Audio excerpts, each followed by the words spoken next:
Je passe tout de suite la parole à Pierre-Yves Collombat. Vous êtes le premier vice-président de cette mission de travail, sénateur du Var. Vous avez le micro. Sénateur du Var, mais alpin d'origine.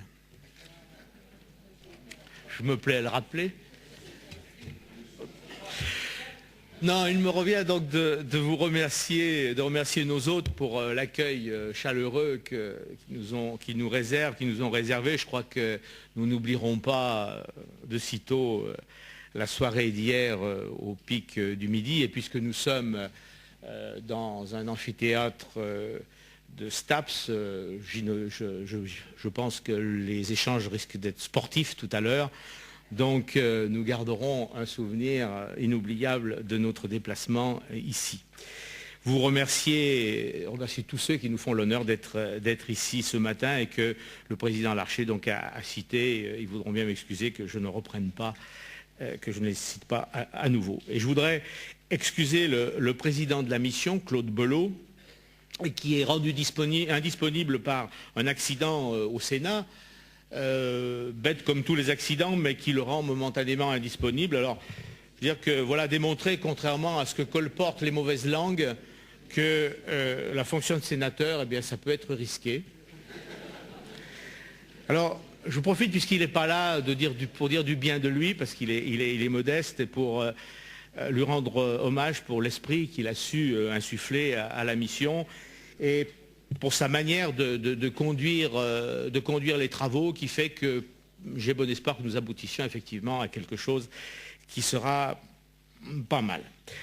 Alors ces travaux de la mission donc, ont commencé, le président l'a rappelé tout à l'heure, il y a 7 mois et ils devraient s'achever en tout cas par la remise du rapport de Yves Cratinger et de Jacqueline Gouraud à la mi-juin et avec un débat donc le 30 juin, un peu après le solstice, mais sur donc ce rapport.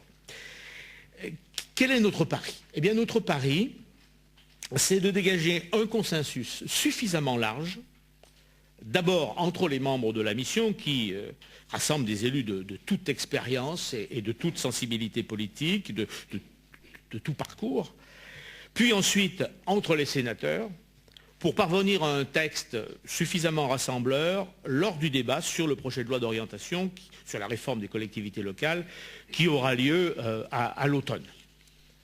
Ça, c'est à peu près le calendrier prévu. Alors, ce que nous voulons, eh bien, ce que nous voulons, d'abord, ce que nous ne voulons pas, c'est simplement faire parler de nous, mais ce que nous voulons, c'est aboutir à un texte utile pour les collectivités locales, pour leurs citoyens et pour leurs élus. Non pas réformer pour réformer, mais pour améliorer notre mode d'administration. Nous ne recherchons pas non plus à faire des économies à tout prix, en tout cas si c'est au prix de brider les possibilités d'action et d'initiative des collectivités locales.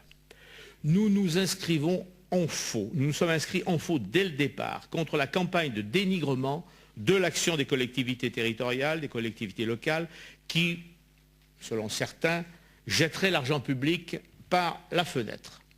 On parle des 30 glorieuses, on pourrait, je pense, parler aussi des 25 glorieuses de la décentralisation.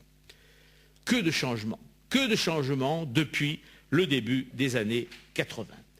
Réaliser les 3/4 de l'investissement public depuis 25 ans, en maintenant un endettement quasi constant, autour de 10% du PIB, et en ayant augmenté, à périmètre de compétences constant, les impôts que de 1,8% de points de PIB, nous aimerions que beaucoup de conseillers, que beaucoup de donneurs de leçons, en aient fait ou en fassent autant.